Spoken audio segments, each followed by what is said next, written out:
maybe next we turn to The Road to Eleusis, this book that was, am I right, it was the first one to posit the idea that the Cooke might be psychedelic in some way? I think it was the first one that went viral, maybe. There was Robert Graves before that. Wasson had been speculating before that. And Carl Karenyi, who I mentioned, it's funny, he actually had some correspondence with Albert Hofmann in the 60s about this. But in 1978, all these threads come together in The Road to Eleusis, co-authored by R. Gordon Wasson, the former J.P. Morgan banker turned ethnomycologist, and Albert Hofmann, who of course discovers LSD in 1938, and Carl Ruck, who I catalog throughout the book, and the only surviving member of this trio. He's now 85 years old and still at Boston University like he was 42 years ago. And together, these renegades come up with this idea. And I think it follows on Hofmann's experimentation with ergot. Now, ergot is this naturally occurring fungus that can infect the cereal grains. It's more common on rye, but it does happen on barley. And so when Wasson, Hofmann, and Ruck got together, and you're looking at those three ingredients in this Cooke, they really focused on the alphi in Greek, the barley.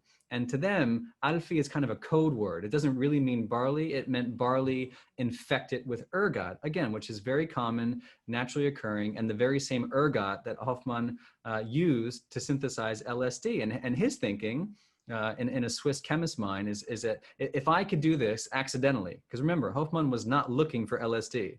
So his thinking is, if I did this accidentally, is it impossible that somebody 2,000 years ago or more could have stumbled onto the same kind of chemistry? And again, really interesting idea, very hard to prove scientifically in 1978. So it's not very well received by the Academy.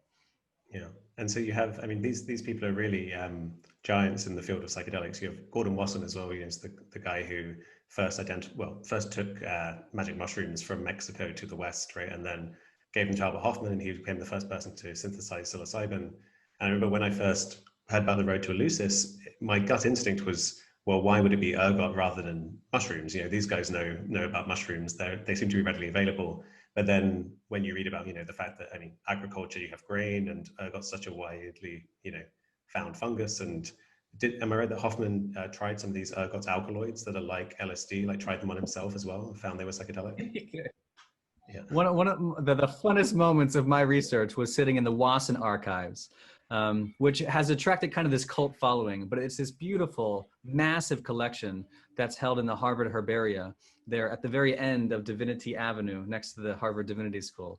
And I sat in there for hours looking through Wasson's correspondences with lots of different people. I mean, what a fascinating guy he was.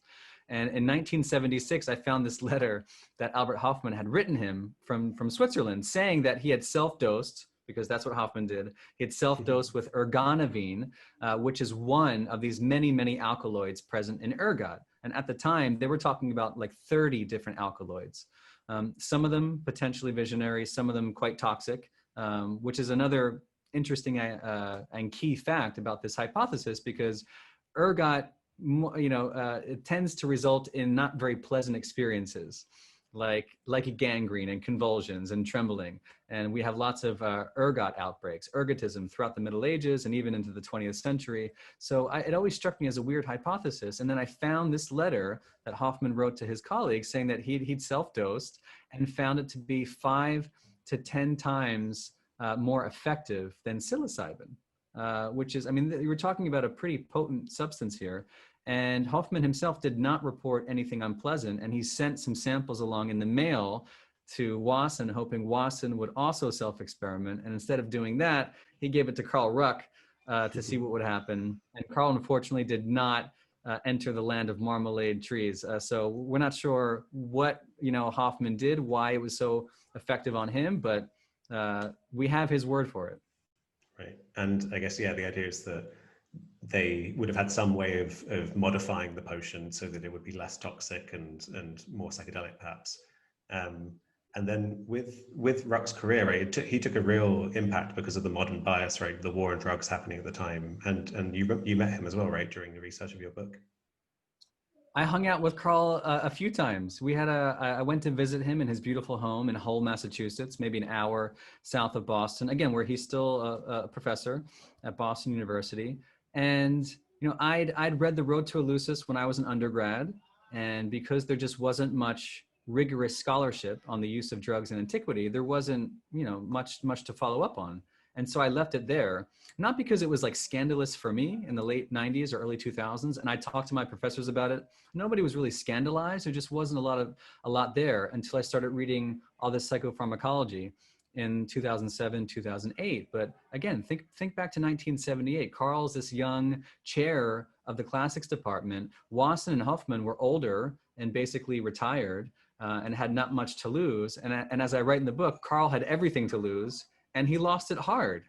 His career took a serious nosedive. This is controversial stuff. He's claiming that the founders of Western civilization were high on drugs when they drafted these blueprints for everything that we take advantage of today, from democracy and the arts and sciences, et cetera. It's a crazy idea not to back up with the scientific data. So he became, again, what I say is kind of like the black sheep of the classics estate. Nobody's out there writing about drugs, except Carl's never stopped. He launched The Road to Eleusis and just doubled down on being the drug guy, and he's still writing about it. So you should all go to his website and look at his CV. It's incredible. His output is phenomenal. That's what happened. And in the absence of scientific data, he slowly retreated from his colleagues. He was cut off from graduate students. There wasn't much interdisciplinary scholarship happening in the 80s and 90s, et cetera. And I saw this as an opportunity to take a fresh look at everything he'd been accumulating for most of his career. Yeah, it's incredible. In the absence of hard evidence, if you just rely on kind of speculation, I think the perspective of modern Western society that's very anti-drug versus the perspective of imagining, the fact that indigenous communities all over the world seem to engage in plant-based shamanism, engaging with altered states seems to be a very kind of intrinsic part of being human. And I think from that perspective, if you're speculating, you can either see it as a crazy, beyond the pale theory, or as something, well, of course, there would be continuity of, you go from having drugs to having these potions and it would get carried on in some way. I think that's just interesting to keep in mind that, you can have those two different perspectives. I agree. As a matter of fact, I was surprised. I've mentioned Carl Kettany a couple of times. I'll mention somebody else, Walter Burkert, who around the same, or a year before, in 1977, released kind of gold standard scholarship on this. It's come into English as Greek Religion, is his famous textbook. It was translated in the 80s and released by Harvard University Press. But it was this massive tome released in German in the late 70s. Grekische Religion die Archaisen und Klassischen Epoche. And in there, which, I mean, there's one line in there that just really stuck out at me.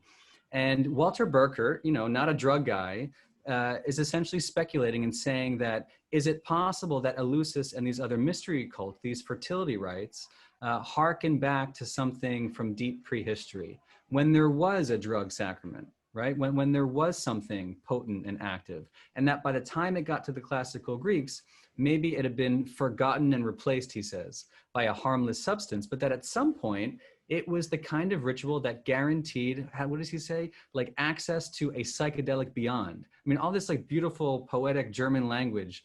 So, I mean, even to someone like him, it's not a crazy idea. So I never really understood why Carl's career was so impacted when you have these other scholars out there openly speculating about this. And in some cases, even talking to Albert Hofmann about this. Like, it just never really made sense to me, which is why I wanted to go out there and talk to the top classicist in the world at Harvard about this, which I did, and the top biblical scholars and the top excavators and the curators at the Louvre, et cetera.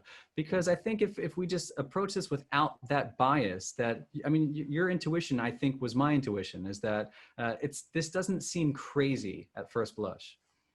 Yeah, and so you picked up this thread, right, of that hypothesis, and you actually went to Eleusis, right, in an attempt to test the cups. Another fun moment with Poppy Papangeli, who I love. What an amazing person. She's been on site there for decades. She's the keeper of the mysteries, as I put it, and funny and open-minded. And I'm there for an hour with her on site. She agrees to see me from one night to the next morning, and we have a great conversation. And I impress her with my ancient Greek, or I fail to impress her with my ancient Greek. And we're there talking, and I say, I can't believe that nobody has just ever asked her, given archaeochemistry and given all these people like Andrew Coe at MIT and his colleagues who are doing serious science on this stuff, why has nobody ever asked her to test these vessels? Because I know they've excavated tons of cups and chalices, and we even have a name for it in Greek. It's called the kernos. The kernos was very unique. It's a very uniquely shaped vessel that was excavated on site there, and we found them elsewhere. I won't spoil the surprise for you now, but it's kind of like this. It's this central cup with mini cups around the outside.